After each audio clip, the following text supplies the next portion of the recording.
Iran কখনোই আত্মসমর্পণ করবে না, মাসুদ পেজেশকিয়ানের কড়া বার্তা। মার্কিন প্রেসিডেন্ট ডোনাল্ড ট্রাম্পের বার্তা জেরে কড়া জবাব দিলেন ইরানের প্রেসিডেন্ট মাসুদ পেজেশকিয়ান। শনিবার ৭ মার্চ তিনি বলেছেন, ইরান কখনোই আত্মসমর্পণ করবে না। সিএনএনের লাইভ প্রতিবেদনে এই তথ্য জানানো হয়েছে। এর একদিন আগে ট্রাম্প বলেন, ইরানকে শর্তহীনভাবে পুরোপুরি আত্মসমর্পণ করতে হবে, না হলে যুদ্ধ চলবে। এরপরে ইরানি প্রেসিডেন্ট এই বার্তা দিলেন।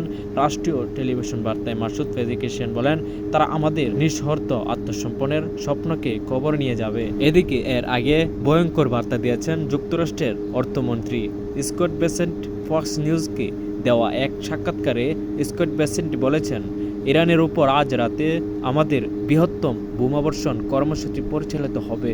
অশুভ সংকেত, 2 বছরের মধ্যে সর্বোচ্চ জ্বালানি তেলের দাম।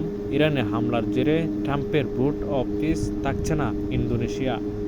হরমুজ প্রণালীর কাছে মাল্টার পতাকাবাহী তেলের ট্যাঙ্কের ইরানের হামলা। প্রতিবেশী দেশগুলো থেকে হামলা না হলে আমরাও আক্রমণ করব না, ইরানের প্রেসিডেন্ট। ভালো লাগলে সাবস্ক্রাইব করুন। মোবারক হোসেন।